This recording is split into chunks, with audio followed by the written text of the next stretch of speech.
नमस्कार दर्शक हो, कुलस्वामिनी एम.आय. महाराष्ट्र लाईव्ह टीव्ही न्यूज चॅनलच्या बातमीपत्रामध्ये आपल्या सगळ्या दर्शकांचे अगदी मनापासून स्वागत.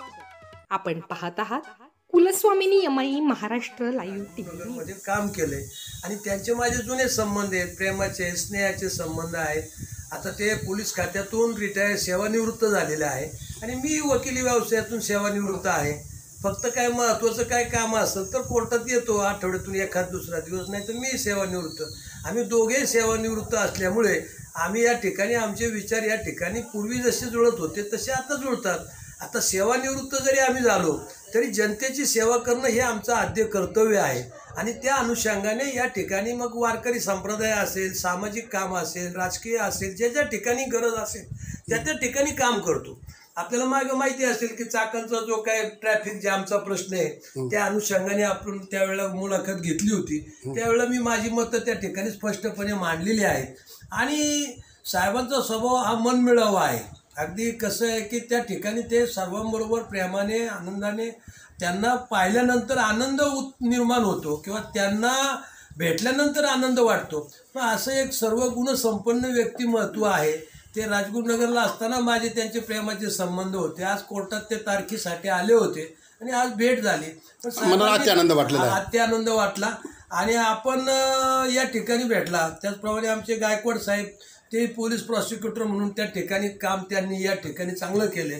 त्याच्यानंतर आमचे बाबासाहेब हजारे या ठिकाणी आलेले आहेत कार्यालयामध्ये आमच्या, तर त्यांचं पण काम चांगलं आहे. सामाजिक काम त्यांचं चांगलं आहे. त्यांना अनेक पारितोषिक महाराष्ट्र शासनाने दिलेली आहेत आणि अतिशय मनमिळावू स्वभाव आहे. ते सर्व मंडळींचा जो स्वभावाची जडणघडण आहे ती स्वभावाची जडणघडण एक मिळतं जुळतं असल्यामुळं या ठिकाणी आमचं जमते. तांबे सर, आता तुम्ही सांगितलेलं आहे कि जे दिलदार, दानशूर, विचारवंत व्यक्तिमत्व शेख सरांच्या संदर्भामध्ये कि ड्यूटी का फर्ज क्या होता है, गुने करने वाले को नज़र में कैद किया जाता है, अदालत में उसको खड़ा किया जाता है, तो दूध का दूध और पानी का पानी. जब गुनहगार कबूली जवाब देने के बाद उसको जेल के अंदर जाना ही पड़ता है.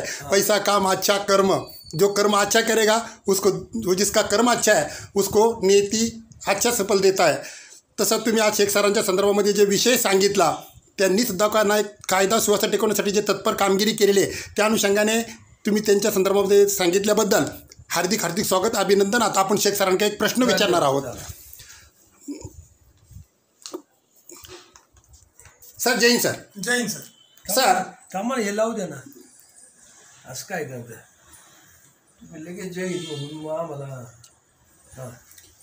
सर, तुम्ही गुन्हेगाराच्या कर्तन काळात कायद्याचा वचक, शासनाची शान आणि वर्दीचा मान ठेवणारे एक तुम्ही नेतृत्व, तुमचं जबरदस्त वक्तृत्व आहे, जबरदस्त कर्तृत्व आणि उत्तम नेतृत्व आहे. तुम्ही खूप मोठे झाला, झाडासारखे उंच झाला, पण जीवन देणाऱ्या मातीला आणि रक्ताच्या नात्याला विसरलेले नाहीत. तुम्ही आज ह्या शक्तीच्या ऐलतीरावर, भक्तीच्या पैलतीरावरती पाऊडलेल्या संतांच्या मातृभूमीमध्ये ज्या ठिकाणी ड्युटी का फरज क्या होता है, तर ज्या ठिकाणी तुम्ही ड्युटी केली त्या ठिकाणी जुन्या आठवणीची जुन्याजवळ करण्यासाठी तुम्ही तांबे साहेबांच्या ऑफिसमध्ये आलेला आहात. त्या अनुषंगाने आपल्याला आत्मिक समाधान काय वाटतंय? सर्व माझ्या ड्युटीच्या काळात ज्या लोकांनी मला सहकार्य केलं, तांबे साहेब आहेत, गायकवाड साहेब आहेत, हजारे साहेब आहेत, यांना आज भेटल्यानंतर माझा आज फार वेगळा दिवस, माझ्यात वेगळी ऊर्जा निर्माण झाली आणि मी आनंदी झालो आहे आणि मला धन्य वाटलं आज मी कोर्टात आलो म्हणून.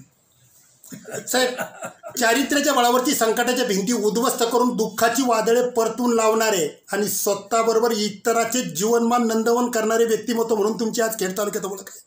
आणि गुन्हेगार किती जरी चलाक असेल तर म्हणजे दूध का दूध और पाणी का पाणी झाल्याशिवाय राहत नाही. आणि तुम्ही ज्या वेळेला सर्वसामान्य गोरगरिबावरती अन्याय अत्याचार झाले, कायदा सुव्यवस्था टिकवण्यासाठी तुम्ही खंबीरपणाने पाऊल उचलून गोरगरिबांना न्याय देण्याचे एक महान कार्य केलेलं आहे. त्या अनुषंगाने ह्या खेड तालुक्याच्या मातीचा एक कंपाळाला तुम्ही काय केलेलं आहे, एक अंगारा लावून तुम्हाला इथं ऊर्जा ज्यावेळेला या ठिकाणी आले त्या वेळेला ऊर्जा कशी निर्माण झालेली होती? फार चांगलं मला ड्युटी करायची संधी लाभली आणि मी माझी ड्युटी कशी चांगल्यात चांगली करता येईल आणि समाजाचं कसं चांगलं काम करता येईल याचा मी पूर्ण प्रयत्न केला आणि मला सर्व जनतेनं चांगलं सहकार्य केलं, जेणेकरून मला कायदा सुव्यवस्थेचं पूर्णपणे पालन करण्याचं मला श्रेय मिळालं आणि मी चांगलं ड्युटी करून लोकांच्या पूर्ण सहकार्याला मी मोदन मिळालं. आता सरांनी सांगितले गुन्हे कसे घडतात, गुन्हे का घडतात, गुन्ह्यात उगमस्थान कोणते, कारण माणूस जन्माला आल्याच्यानंतर तो गुन्हेगार नसतो, त्याला त्याची परिस्थिती गुन्हेगार केलेली जाते. परंतु ते खराच गुन्हेगार आहे का त्याची पार्श्वभूमी तपासून पाहिल्याशिवाय मी त्याच्यावरती कधीही अन्याय केलेला नाही. आणि गुन्हेगार जो असेल त्याला मी अपडेट्स जाणून घेण्यासाठी आपल्या Kulswamini MI Maharashtra live TV news चॅनलला जरूर सबस्क्राईब करा, लाईक करा, शेअर करा व कमेंट देखील करा. बेल आयकॉनवर प्रेस करा व नोटिफिकेशन्स मिळवा. पाहत रहा फक्त Kulswamini MI Maharashtra live TV news.